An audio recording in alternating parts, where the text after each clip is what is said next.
paper people were looking at in terms of who was going to emerge, given the 2 starters who graduated. Now toward the fall camp's over, getting into close to game prep. What are you looking at there? Well, I think it was the same thing that I said in the springtime, that our production is going to have to come as a committee. I think we do have a nice blend of playmakers and steady makers, and what I mean by that is the playmakers are the guys that can, you've got guys like T.D. Roof and really Michael McFadden's a young kid that's making a lot of plays. Damian Willis is getting better every day, and he's a natural playmaker.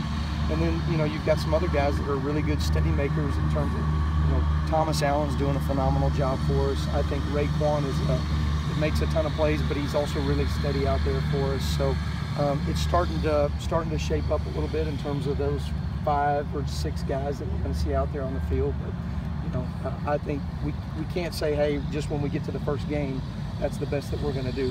It has to be a process through the season. Given the 4-game rule, any freshmen you're looking at to maybe play early? I think Michael McFadden's going to play. And if you guys have watched any of the scrimmages and stuff like that, he shows out as a playmaker. He runs his tail off to get to the ball. And so I think he's a guy that probably will go much further than the 4-game rule. James Miller would be a person that obviously we would have in that role. That is he a 4-game guy? Do we play him a little bit more than that? I think time will tell.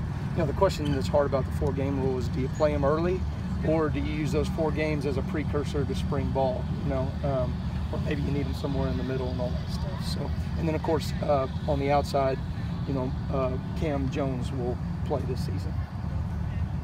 It sounded like Micah was seeing time both at the stinger and the Mike. Is there a position that you like him best at right now? Yeah, I mean, I would like to settle him into Mike and see if he can compete for one of those top 2 jobs at the Mike backer spot. But he started off at Mike. We recognized that he had some athleticism that that really exceeded our expectations, and so we put him at stinger. And then knowing where we're at right now, we just think that the best chance for him to get on the field is at Mike backer, but he's going to do some crossover work for us.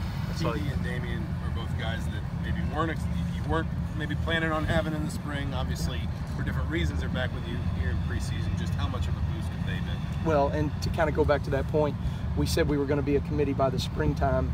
The committee, or back in the spring, the committee's just kind of changed now, and really when you look at it, I mean, with now having those guys, it's a tremendous shot in the arm to that group, because you got 2 guys who really, as I said before, are both, in my mind, playmakers. And ultimately, you got to execute, but somebody has to step up and make plays, and I think both those guys can do that for us. Saw Micah created a takeaway a little bit earlier in practice. Is that something you kind of noticed him develop a knack for early on? He did. Coach Allen's got you guys saying takeaway too, right? Not the bad word. Right. No, he is. I think it's something that obviously we've emphasized in this defense for ever since I've been in it, and Coach Allen really has stressed that every single day, and it's something that the guys have really bought into. Micah, when you talk about playmakers, there's guys that just naturally have a knack for the ball, putting people on the ground, getting the ball out. Without question, Micah McFadden's one of those people. Is there a guy that's maybe leading the way as far as takeaways at this group? Probably, if you had to say, Micah would probably be the one right now that continues to find a way to create takeaways by getting the ball out and forcing the ball out and cause fumble. And then I would say probably in the passing game, obviously Leno's the most dynamic, from the Husky position. Willis was the guy who went through senior day last year. Wasn't sure he was going to come back. And then Coach Allen said, we made him earn it and say, okay, you're coming back, but nothing's handed to you. You're going to turn it again. How's he been in that regard, earning it again? That's a great question, because him and I have had a lot of one-on-one conversations, getting to know each other a little bit. Obviously everybody in the building knew him for a number of years. I never met the guy until this summer, So a lot of one-on-one conversations, a lot of getting to feel each other and know each other. My coaching style, I'm going to coach them hard and all that stuff, but I also want to hear them. I want to get to know them, and I want to know, as a senior, what do you know and what do you not know, and what can we fix? So that's been a good transition, but again, something that I think is a really strong building foundation for the future. What is it about T that allows him to be successful? He's not really a big guy for that position. Yeah. Well, he has a knack for the ball. His athleticism. Sometimes you can get away with, I would say, those more compact type bodies. There's a lot of explosiveness that comes from his lower half. and then he's just got a natural feel for the ball. So how to leverage things, how to understand where the ball's going. He's just, again, he's one of those playmakers. How much does it help that he's the son of a coach?